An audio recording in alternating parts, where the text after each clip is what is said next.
Bienvenidos a este espacio de reflexión teológica y bíblica. Estamos viendo una materia que se llama exégesis contextual.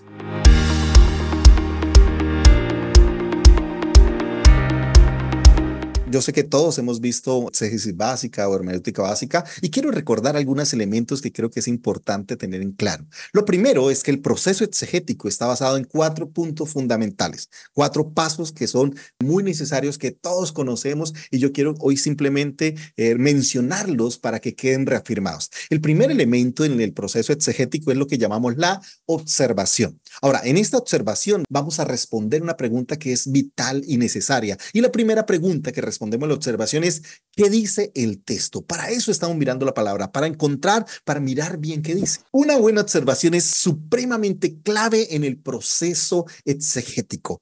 ¿Por qué? Porque ahí está, cuando tú miras el texto, cuando tomas el tiempo para leerlo. Es más, yo les recomiendo no solamente hacerlo en una sola versión, si es posible hacerlo en varias versiones, pues es maravilloso, porque de una u otra manera lo que necesita es entender qué está diciendo el texto. La otra vez había un predicador que estaba hablando acerca de el endemoniado ganadero, ¿no? Y que ese endemoniado ganadero, como el negocio del ganado estaba volviéndolo esclavo. ¡Wow! No, no, no es ganadero, es gadareno.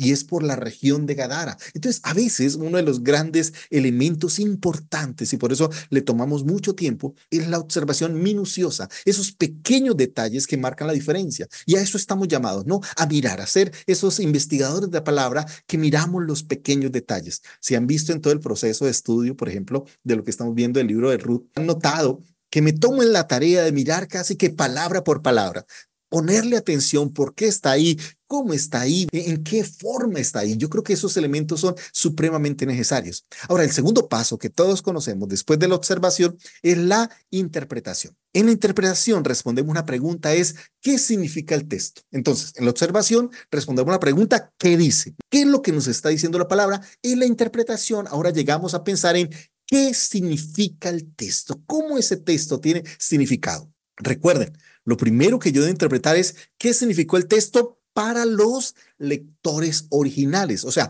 ¿qué entendieron ellos? No solamente qué entiendo yo ahora, sino qué entendieron ellos para ahora sí traer un principio. Entonces, por eso este segundo paso es supremamente importante, que tiene que ver con cómo interpretar correctamente la palabra de Dios. El tercer elemento es la correlación. ¿Y qué significa la correlación? Aquí es cómo este texto se relaciona con el resto de la palabra de Dios. Cuando lleguemos al capítulo 2 y capítulo 3 de Ruth, vamos a ver que esta correlación es muy, pero muy importante, porque vamos a aprender a encontrar las conexiones del texto con otros pasajes que van a ser supremamente fundamentales a la hora de entender, a la hora de aplicar, a la hora de descubrir la riqueza que tiene cada libro de la Biblia. Así que este libro de la Biblia está relacionado, por eso tiene unos vínculos maravillosos con el resto de la palabra de Dios. Y por último, el último paso en este proceso exegético es lo que hemos llamado la aplicación. Y aquí la pregunta es, bueno, ¿cómo se aplica este texto a mi vida? ¿Cómo se aplica este texto a la iglesia? ¿Cómo se aplica este texto a la sociedad? ¿Cómo nos ayuda a entendernos a nosotros mismos? ¿Cómo la palabra nos descubre? ¿Cómo la palabra nos confronta? Pero cómo la palabra también trae los cambios necesarios para nuestra vida, para todo el desarrollo de nuestra vida cristiana, de nuestra vida ministerial, aun si somos pastores, ¿no? Del ejercicio de nuestra labor pastoral. Entonces, este es todo el proceso. 4 pasos. Primero, observación. Segundo, interpretación. Tercero, correlación. Y cuarto, aplicación. Ahora, estamos en el primer paso fundamental, que es el paso de la observación. Y hemos visto 2 pasos importantes. La primera es que debo tener claro el contexto. Y 3 contextos hemos mirado. Primero, contexto histórico. Segundo, contexto gramático, o sea, qué palabra está usando, cómo las usa, si es poético, si es prosa, o sea, qué tipo de literatura estamos mirando. Y por último, el contexto escritural, o sea, en qué porción de la escritura se encuentra ese texto y cómo lo que antecede, ya sea lo que dice antes, lo que dice después, es importante a la hora de entender el texto. El segundo paso que vimos hace 8 días es el paso de las preguntas. Hay que hacer preguntas de observación y aprendimos las 6 preguntas básicas: ¿quién, qué, cómo, cuándo, dónde y por qué? 6 preguntas que por favor tienes que aprenderte. Son supremamente necesarias a la hora de estudiar un texto. Hoy vamos a hablar el tercer paso de esta observación. Y el paso que vamos a hablar hoy es buscar palabras claves. Es importante a la hora de estudiar la palabra identificar sustantivos claves, verbos claves, los tiempos verbales. Quiere decir eso, si está en pasado, si está en presente, si está en futuro, si está en infinitivo. Bueno, ¿cómo están los verbos? ¿Cómo los verbos están expuestos en el texto? Porque esto es muy importante. Pero también es importante notar qué palabra se repite. Cuando en la palabra de Dios encontramos una palabra repetida, wow, eso ya es una señal de alarma o una señal, por así decirlo, que debe llamar nuestra atención. ¿Por qué? Porque cuando una palabra está repetida, quiere decir que hay un énfasis del autor o que el autor quiere resaltar esa palabra. Por eso es tan importante leer, mirar con detenimiento esas palabras claves. Ahora, lo otro clave que debemos mirar es lo que yo he llamado palabras énfasis. O sea, cuando la escritura de una manera intencional está enfatizando algo. Yo no sé si han mirado, pero por ejemplo, cuando el mismo Jesús va a decir una enseñanza especial, dice, de cierto os digo. Eso en el hebreo original es amén, amén. Cuando Jesús decía amén, amén, es como esto que voy a decir es importante. Entonces, si Jesús lo está resaltando, oye, nosotros debemos entender o pensar por qué Jesús lo resalta. ¿Qué significa que Jesús resalte este principio, esta palabra, esta enseñanza, esta verdad? Entonces, por eso es muy importante si hay alguna palabra que se está enfatizando de manera especial. Y el otro elemento fundamental en este proceso es las palabras llamativas. Por ejemplo, no necesariamente está repetida, pero sí llama la atención. ¿Por qué está esta palabra ahí? ¿Por qué esa palabra se encuentra ahí? Yo creo que a veces necesitamos encontrarnos con esas pequeñas sorpresas que uno dice, wow, ¿cómo así? Mire, del libro de Ruth, mi capítulo favorito es el capítulo 4, el último, porque tiene unas verdades, tiene unos giros de guión, tiene unas palabras que asombran que yo no esperaba encontrar.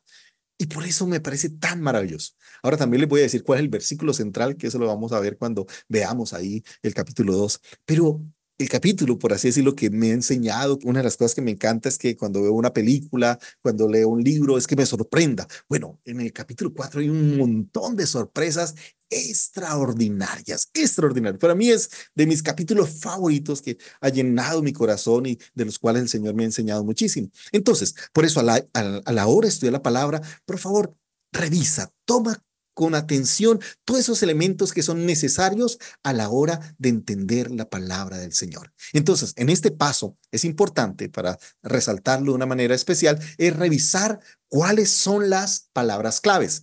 ¿Cuáles palabras claves? Sustantivos, verbos, palabras repetidas, palabras que el autor enfatiza o palabras que son llamativas porque tú no esperarías encontrarlas. Por ejemplo, hay un texto maravilloso y no sé si recuerdan, alguna vez hicimos aquí en el primer curso de hermenéutica, estudiamos un texto que fue Lucas capítulo 5, ¿no? Del 1 al 11. Ahora, ese es un texto conocido, que es el texto del llamado de Jesús a Pedro a seguirle. Y mientras los demás evangelios solamente hablan que Jesús se acercó y les dijo, venid en pos de mí, os haré pescadores de hombres. Bueno, Lucas nos da el contexto de lo que había pasado. Primero nos dice que una multitud se había acercado a Jesús, que había unos pescadores que estaban ahí remendando las redes y que en ese momento Jesús se levanta y toma una de las barcas para enseñarte desde la barca a la multitud. Pero hay una palabra que llama la atención y es la palabra que Jesús le ruega a Pedro. El Señor le ruega a Pedro que aparte esa barca de la tierra un poco. Ahora, es interesante que la palabra rogar por varias razones. La primera razón es que Jesús no era desconocido para Pedro. Si tú lees unos versículos anteriores, o sea, en el capítulo 4, los últimos versículos, vas a notar que Jesús había estado en la casa de Pedro. Es más, en la casa de Pedro, donde el Señor se reunió, sanó a la suegra. Lo que quiero decir es que Jesús había estado en su casa, Jesús había hecho un milagro sanando a su suegra, así que no era desconocido Jesús para Pedro, o ya habían tenido un tipo de acercamiento. Ahora, lo interesante, cuando uno ve esa historia, es que Jesús no llama a Pedro cuando está en la casa, lo llama cuando está en ese momento. Ahora, un momento especial porque era un momento de desilusión. Recuerden que más adelante Pedro le confiesa al Señor Jesús que toda la noche habían intentado estar pescando y no habían pescado absolutamente nada. Así que estaban frustrados, estaban cansados, estaban un poco desilusionados por el día que habían tenido o por la noche que habían tenido. Sin embargo, el Señor le está rogando. Ahora, cuando tú ruegas, ¿qué significa eso? Que la otra persona no quiere. Así que vemos o empezamos la historia de un Jesús rogando a Pedro, casi que insistiéndole. Y eso es una imagen maravillosa de Jesús, ¿no? Un Jesús le dice, Pedro, ven, ven, súbete a la barca y aléjala un poco.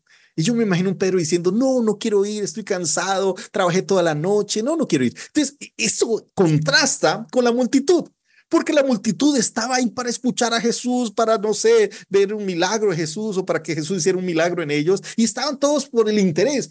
Pedro no, Pedro casi que estaba obligado, primero porque era el lugar de su trabajo y segundo porque Jesús lo había obligado a sentarse en la barca y escuchar su palabra. Tanto que cuando el Señor terminó de hablar, volteó y habló a Pedro. Así que Pedro escuchó todo el mensaje y que cuando el Señor le da la palabra le dice, boga mar adentro y echa la red para pescar. ¿Cómo llama Pedro a Jesús? Le dice, rabí. Así que llama la atención eso, ¿no? Él dice, tú eres un buen maestro. Oye, qué clase tan linda, pero es simplemente un rabí. Ahora, lo interesante es lo que pasa al final, porque al final el Señor hace un milagro extraordinario y en ese momento dice la Biblia que Pedro cae de rodillas, estaba lleno de temor, de miedo, y ahora Pedro es el que le ruega a Jesús. ¿Y cuál es el ruego de Pedro a Jesús? Apártate de mí, porque soy un hombre pecador. ¿Vieron? ¿Vieron palabras sorprendentes? Al principio encontramos a un Jesús rogándole a Pedro, pero después, al final de la historia, encontramos a un Pedro rogándole a Jesús, porque ahora ha descubierto quién es Jesús para su vida. Y mientras al principio lo llama rabí, ahora que le dice, Señor, wow. Y esa palabra también es muy sorprendente, porque la palabra Señor es Adonai. Era la manera como los judíos hasta el día de hoy llaman a Dios. Ellos no le dicen ni Yahvé, ni le dicen Jehová, porque sienten que eso es respetuoso. Así que la manera con la cual se refieren a Dios es a través del Adonai, del Adón, del Señor, del soberano, del omnipotente, de aquel que está en control, de ese Dios que es grande y sublime. Es el Adón, el que gobierna todas las cosas. Y por eso cuando le está diciendo, apártate de mí, Señor, ya no está diciendo Rabí, Señor. Y todo eso, ¿qué significa? Que está reconociendo en Jesús más que un maestro, más que una persona que hizo un milagro sanando a su suegra o haciéndole tener una pesca extraordinaria. Está viendo en Jesús el Señor, el Creador, el soberano, el que tiene el poder sobre todas las cosas. Wow, ¿vieron lo extraordinario? Esas palabras clave nos ayudan un poco a entender el texto y a meternos en todo lo que eso significa. Por eso, la clave de un buen estudio de la palabra de Dios es cuando yo tomo nota de esas palabras que son relevantes, que son necesarias a la hora de estudiar la palabra. Bueno, esta clase es muy cortica porque quiero que pasemos a la práctica. Así que quiero que hagamos un taller muy sencillo. Vamos a tener una perícopa que es cortica, es Ruth capítulo 1 del verso 19 al 22. Entonces la perícopa es muy corta, del 19 al 22, ¿ok? Y lo que vamos a hacer aquí es buscar las palabras clave de ese texto. ¿Qué palabras llaman la atención? ¿Qué palabras están repetidas? ¿Qué palabras son interesantes que estén ahí?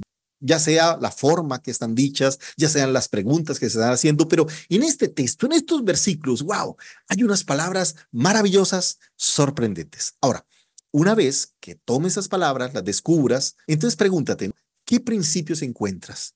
¿Cómo al mirar esas palabras llama la atención y son palabras que nos enseñan algunas verdades para nuestra vida? Así que ya saben, a observar, a detallar palabras que son importantes a la hora de interpretar la palabra de Dios. Y yo sé que el Señor, como dice la palabra, a través de su Espíritu Santo, les guiará toda la verdad y podrán descubrir tesoros maravillosos de la palabra de Dios.